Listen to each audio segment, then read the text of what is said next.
साल 1969 इस दिन नासा ने अपना अपोलो 11 मिशन लॉन्च किया और वर्ल्ड में पहली बार कोई चांद पर उतरा था जिसका नाम था नील आर्मस्ट्रांग। ऐसे और भी मिशन नासा ने किए और 1972 तक टोटल 6 बार पहुंच गया चांद पर। पूरी दुनिया में उस टाइम नासा का बोलबाला चल रहा था। साल 1999 इस टाइम अमेरिका में कंप्यूटर और इंटरनेट का चलन शुरू हो चुका था। कई यंग लोग इंटरनेट की पावर को आजमाने में लगे हुए थे। अब चलते हैं 15 साल पीछे। 12 दिसंबर 1983 इस दिन हमारे हीरो का जन्म होता है जिसका नाम था जोनाथन जेम्स। अब आ जाते हैं 1999 में। इस टाइम नासा इतना पावरफुल था कि कोई सोच भी नहीं सकता था, पर जोनाथन जेम्स ने सिर्फ 15 साल की उम्र में ही नासा के पूरे सिस्टम को हैक कर लिया था। जोनाथन जेम्स का माइंड कंप्यूटर से भी तेज चलता था। ऐसा कहा जाता है कि जोनाथन जेम्स ने पहले कई चीजों को हैक कर चुका था, उसे और कुछ नया सीखना था, इसलिए उसने मजाक मस्ती में नासा को हैक करने का प्लान बनाया।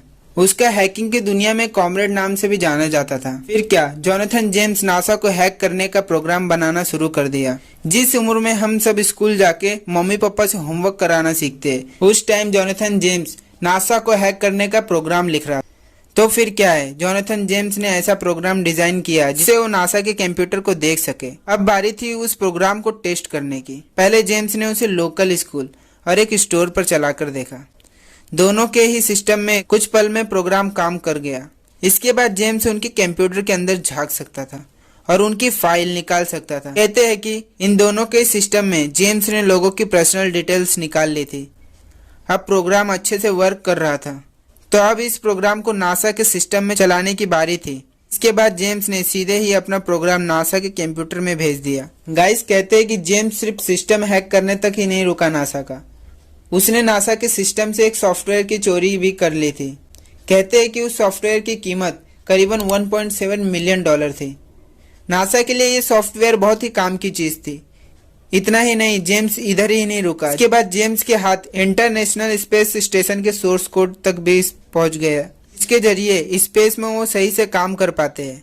गाइस, जेम्स को तो पता भी नहीं था कि वो नादानी में कितना बड़ा जुर्म कर रहा था। शुरुआत में नासा भी इस हैकिंग का पता नहीं कर पाई थी।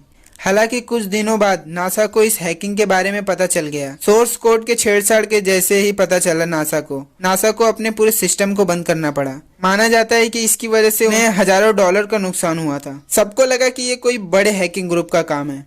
दूसरी ओर जेम्स को लग रहा था कि उसकी चोरी कोई पकड़ नहीं पाएगा।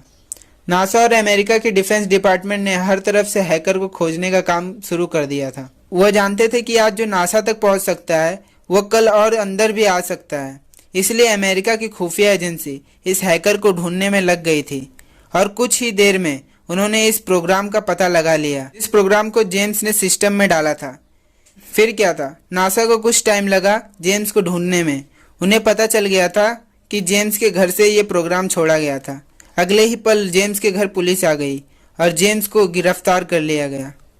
दूसरे ही दिन उसे कोर्ट में पेश किया गया और उसे 6 महीने का सजा सुनाई गई। उस समय वो नाबालिग था, इसीलिए उसे कम सजा सुनाई गई। पर ये इधर ही खत्म नहीं हुआ। अभी जोनाथन जेम्स की लाइफ में एक मोड़ आया। जेल से आने के बाद वो डिप्रेशन में रहने लगा। उसे एक अपराधी माना जाने लगा था। इतना ही नहीं, खुफिया एजेंसी की नज़र हर समय जेम्स पर ही थी। उन्हें लगता था कि जेम्स फिर से हैकिंग को अंजाम ना दे दे। कुछ सालों बाद अमेरिका में फिर से एक बड़े लेवल की हैकिंग को अंजाम दिया गया। इस हैकिंग का तरीका ठीक वैसा ही था जैसे जेम्स ने इस्तेमाल किया था। जांच में जैसे ही ये बात सामने आई तो डिफेंस एजेंसी ने सबसे पहले नजर जेम्स की ओर ही गया। इसके बाद उन्होंने बिना कुछ सोचे समझे सीधा जेम्स के घर पर रेड मार दी। यह रेड बिन बताए हुई थी, पर यह रेड में उन्हें कुछ मिला नहीं। जेम्स बहुत घबराया हुआ था। फिर वो बहुत ज़्यादा परेशान रहने लगा। रेड के 2 हफ्तों बाद ही 18 मई 2008 को जोनाथन जेम्स ने सुसाइड कर लिया और अमेरिका ने बहुत बड़े हैकर को खो दिया। जोनाथन जेम्स ने अपने सुसाइड नोट में लिखा कि मुझे सुरक्षा व्यवस्था पर भरोसा नहीं है।